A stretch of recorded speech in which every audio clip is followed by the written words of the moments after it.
Well, hello once again, YouTube. So today I just want to talk about lead tones.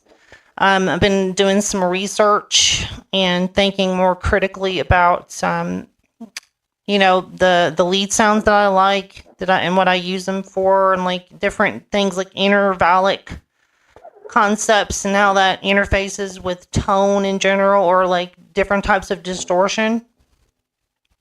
And there's really, like, I guess, like a trifecta for me. of different things that I've tried. I'm pretty much, I'm going to use this rig, but I thought that I might kind of compare what I'm thinking about to some of the sounds that I've heard that I'm trying to get with more like digital gear. But the sound itself is based on, dare I say, analog sources. So I like, unlike a lot of other people, I guess, that play modeling stuff, I tend to try to emulate the tube stuff. And I'll kind of demonstrate what I'm talking about. But first, I just want to kind of mention, this is an MXR super badass distortion here. I tried a lot. I went to a Guitar Center one day a few years ago, and I tried out like all these distortion pedals. And pound for pound, that was the one that did it for me. Like, it has the certain kind of sound that I'm looking for. Yes, amp distortion is great, but it can also be kind of intrusive and not needed in certain scenarios. Like, so I don't typically play chug metal and stuff like that. So amp distortion for me is kind of like, you can take it or leave it kind of a thing.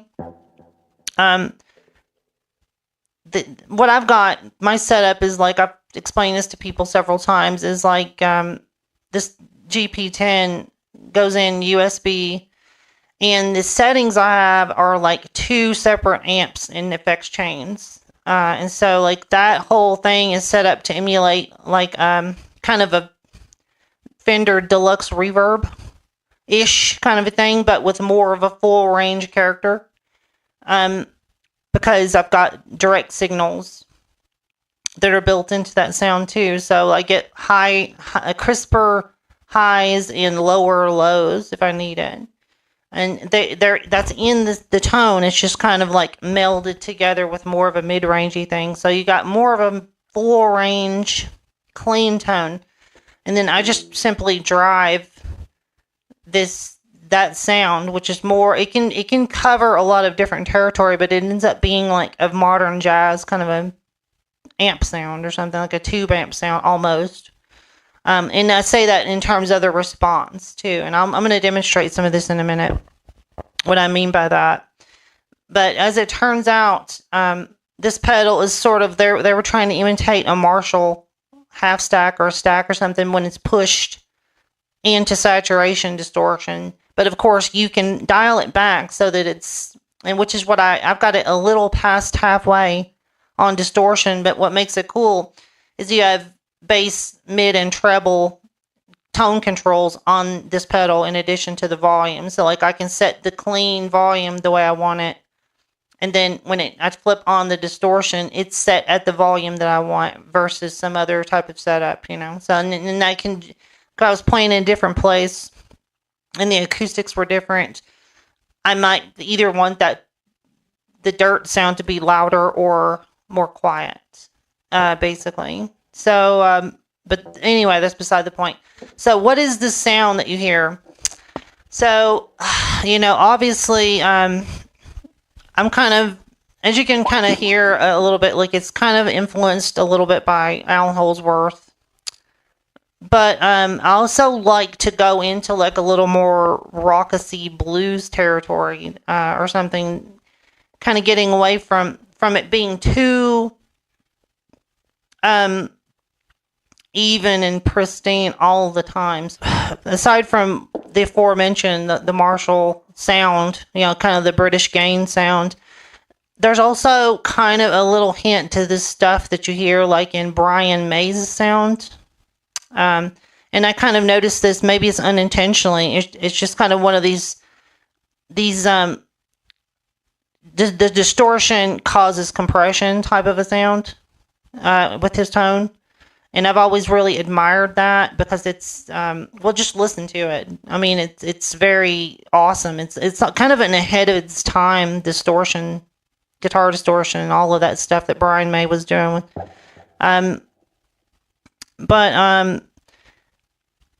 The other thing I mean, there's a lot of different guitar players that have influenced me, not just technique, but sound-wise. But there's also the classic, I'm going to go ahead and say it, the Dumble sound, which is kind of like this response-based thing where the sound kind of like has different layers, and so like depending on how hard you hit the string, it will, happen or not happen. There's something about like the tube response that is so a lot of modern players, they don't really care for that, and I mean, to each their own, right? I guess I'm trying to get more of like an organic sound, like something that sounds like modern, high tech, but it's also sort of earthy in its color palette or something, versus it being just like very clearly kind of a digitized sound, which I like it when other people play like this. It's just that to kind of match the clean tones that I get with the more jazz and pianistic approach and some of the synth sounds. Like, I kind of see it as like this kind of like the Holdsworth territory, sort of like perfectly melded into that. Like, imagine Alan's clean sound, that big lush thing. It's almost like a synthesizer or something, like a polysynth pad or something. You couldn't really imagine any other lead sound perfectly blending with that sound. I mean, you could try other things, but like it perfectly complements it. So I'm kind of drawing from that a little bit, amongst many other players. But I want to kind of demonstrate what I'm talking about. So I can have like this distortion be very clearly, like if I play just regular power chords, you'll hear this is distorted. And not just that, but like high gain.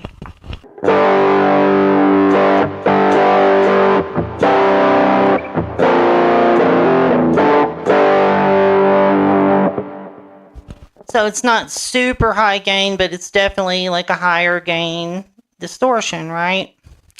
And likewise, if I just play kind of like normally, maybe pick just slightly harder than just playing lightly, you can hear that it's a distorted guitar sound. So I'll play some more like twisted blues type stuff.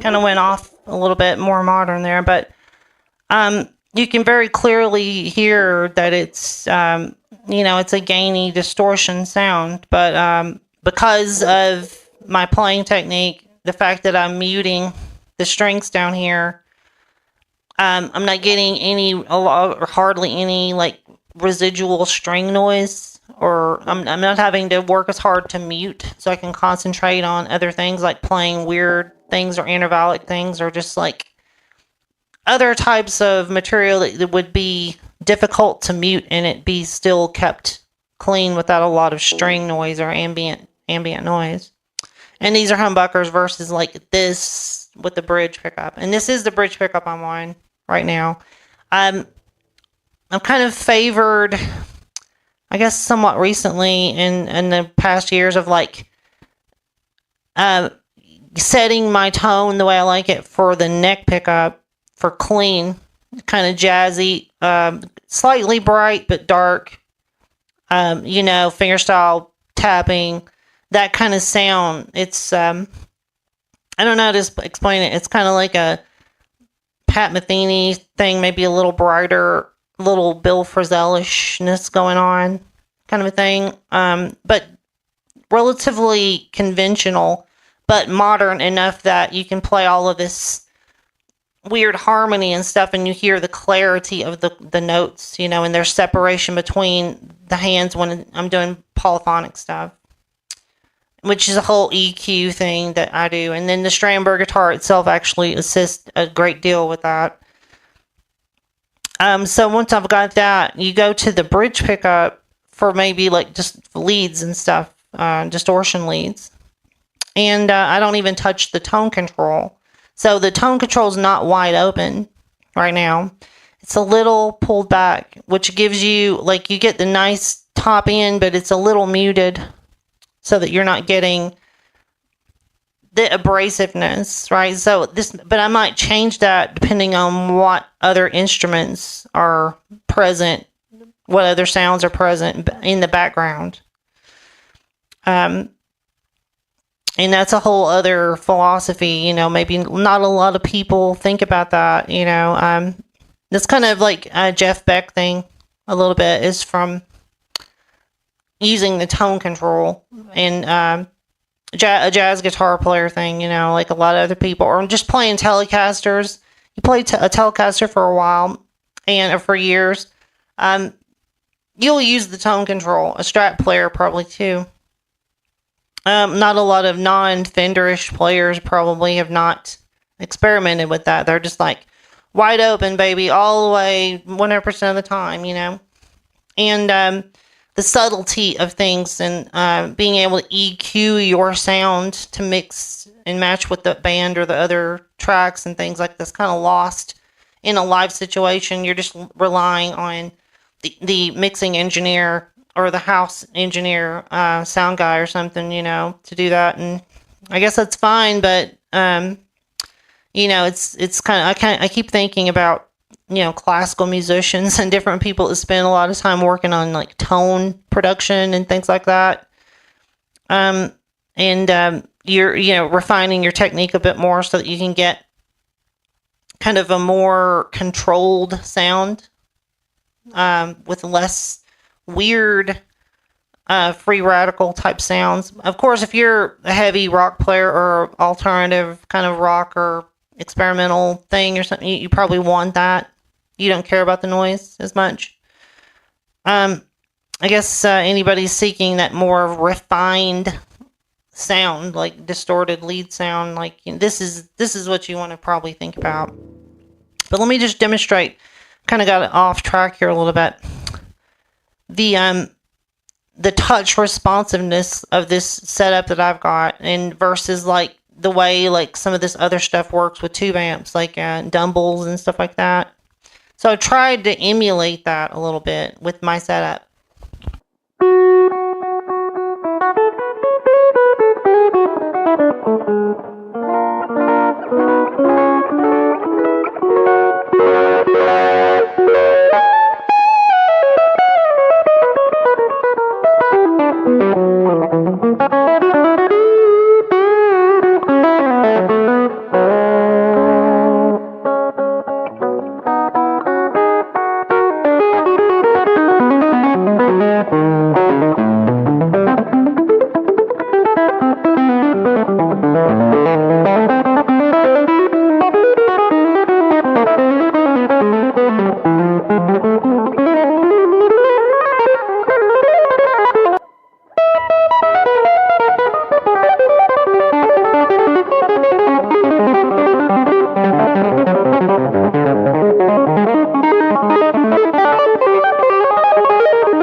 So yeah, kind of started playing some faster stuff there.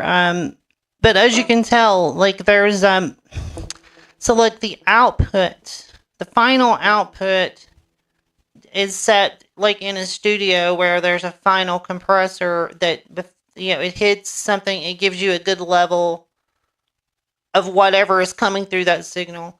But beyond that, before all of that stuff, you have different gain stage layers that are taking place, right? So that if you play a little softer, or you tap a little softer, or whatever, you pluck a little softer, it's not like giving you like bam, bam, like a constant signal kind of a thing. I know, like when I was playing other types of setups and amps before, um, there is no subtlety whatsoever. It's like once you have distortion on, you pluck a note, you try to play it soft, and it's like it's just like you're raking your fingers on styrofoam kind of a sound, versus like a more complex, warmer sound, like this or something else like a Dumble would get.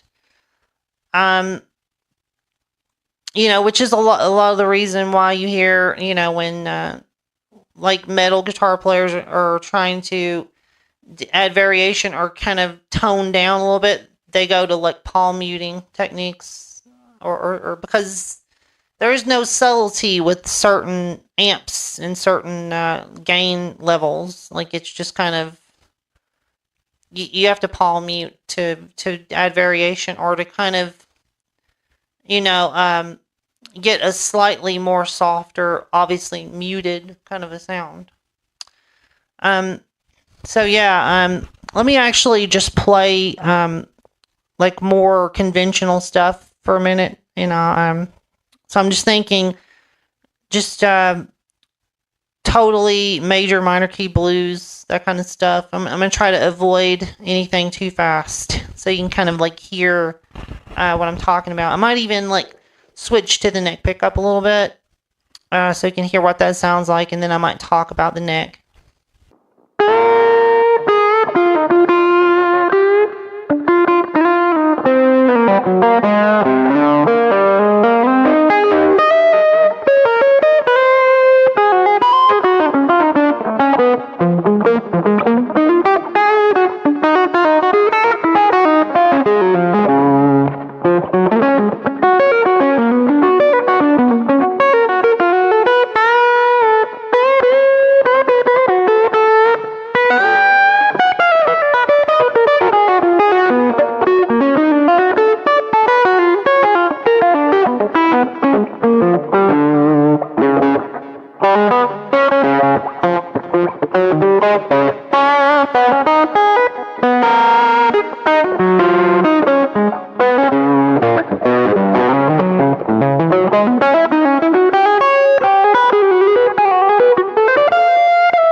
Yeah, so I guess I should mention this. That the neck pickup really has an interesting, with this kind of setup, it has an interesting sound with the different tapping approaches that I can do that I've kind of found.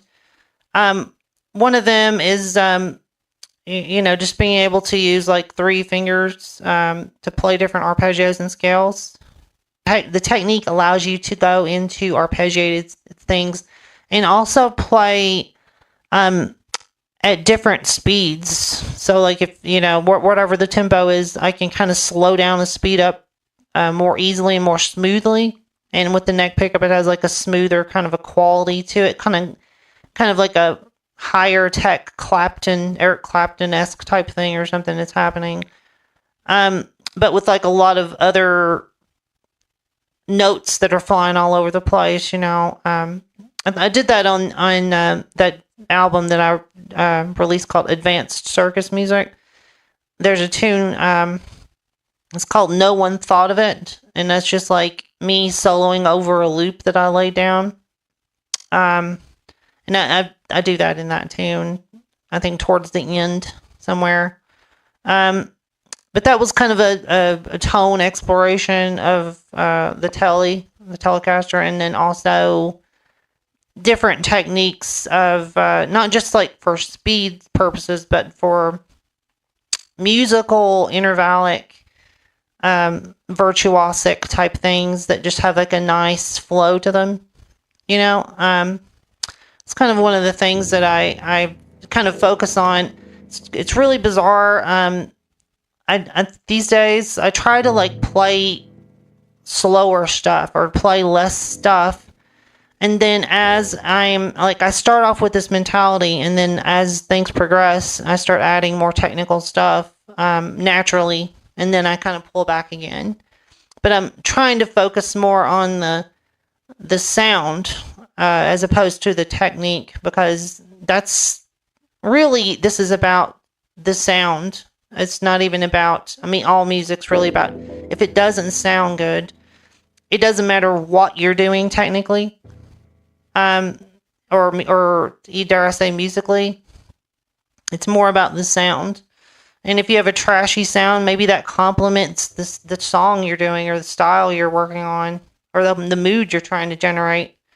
And then it works, right? But yeah, so it's kind of an overview of some of the stuff that I've been thinking about recently with regards to just kind of lead tones.